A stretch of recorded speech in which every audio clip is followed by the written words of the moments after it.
Ricardo Aguilar. For my refutation I'm going for is for Omar. His argument was that the Electoral College suppresses voter participation with three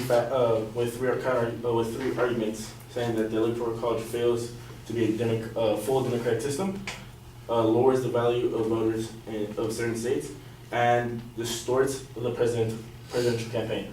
For his first claim, my counter to it is that the Electoral College not being democratic does not affect the completeness of voter turnout. With that, I've also countered to his argument saying that the reason why we have the Electoral College is to ensure that the president that is elected is trans-regional appeal, not just for the states that have larger populations. As well as that Richard A. Posner, a senior lecturer of the University of Chicago Law School, admits that the system of Electoral College is a fail-safe used to protect the popular vote that everyone is looking for. Also, it is used to avoid runoffs for when in the 1968 Nixon election and the 1992 Clinton election both had a 43% popular vote. With that, no one had a clear popularity vote, including his opponent and the third party, which would have not equaled to a whole 51%, including the majority turnout. So with the Electoral College, it gives the people a complete and decisive winner. His second argument was that it lowers the value of voters of certain states. My counter to that, it gives smaller states with a lower population a louder voice, since he also included that, since he includes percentages between California, Hawaii, and Arkansas, all being below 60%, while Maine had 70% in the positive side, saying that it gave a higher turnout rate. My counter to that is the reason why the percentages seem so high is because they have a lower population.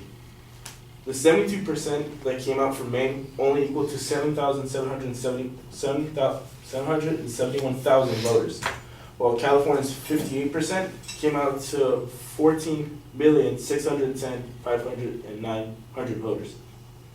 Which, if you do the math simply, the amount of Maine voters that came out was only 5% of the amount of California voters. So giving that whole state a louder voice gives them a possibility of getting a good vote and having their voices be heard. It does reduce the chance of the larger states having a vote, but that is only because they have so many voices to be heard that it's easier to listen down to hear all the states. As well, due to history, he was also speaking of states leaning towards one side. That is going to happen regardless with large metropolitan areas such as Los Angeles, New York, and Dallas, Texas. Those are very big states with very large amounts of people, which genuinely lead towards a more liberal side, not being able to change whether or not. And states with smaller populations have a more conservative view and a much old-fashioned type of method. So regardless of what the situation will be, a state will lean left or right, which is why swing states have such a large and necessary voice. And his third claim was that it distorts the presidential campaigns. The presidential campaigns are not distorted. They're actually just used and tools just to in favor themselves. As any campaigns, things will be said to ensure yourself to get a higher vote. And as well, the presidential campaign being distorted does not change the voter turnout. And I don't have data for this, but I have data for this information, but it has been proven from actually the website I looked at, that the votes have only been drastically increasing all across the board from state to state. So with that, to conclude is that the argument that the Electoral College reduces participant vote, it is not completely true. It is not even close to being true because of what I just described today. Thank you.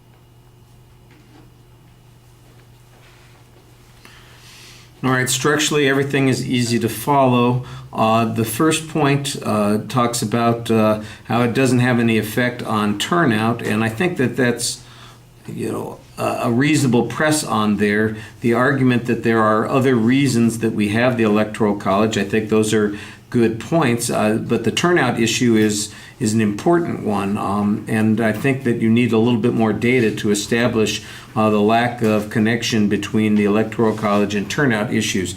Turnout could be affected by a lot of variables, and I think that that's one of the things that you want to be pointing out.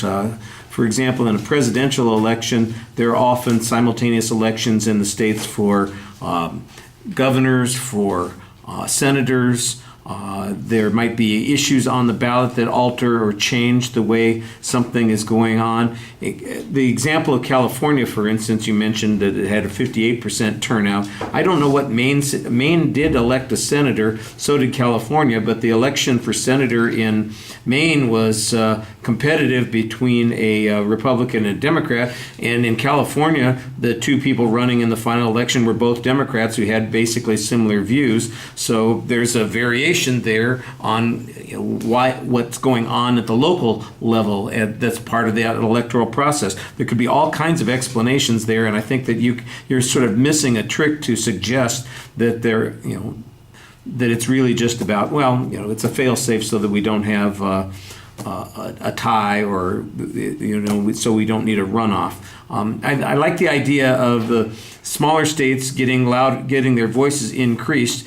I think one of the things that you have to demonstrate is that they need to have their voices increased because they are going to be drowned out otherwise by the larger states or the states with the greatest populations, and that there are decisions that affect those states that they need to have a voice in. I think you could develop that argument a little bit more.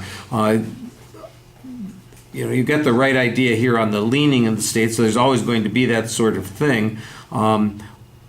Okay, that's probably true. It would be nice to have some data here that shows that states where they do change the direction of the election are states where people can be influenced by the campaigning that goes on. That would then feed into that third argument. Your third argument basically comes down to, well, candidates will do what they need to do to get elected. And I think that the advocate would agree with that, you'd agree with that. The question is, does it have a negative effect on the country? And I'm not sure that the advocate presented an argument that showed that, and I'm not sure that you've responded to that particular point.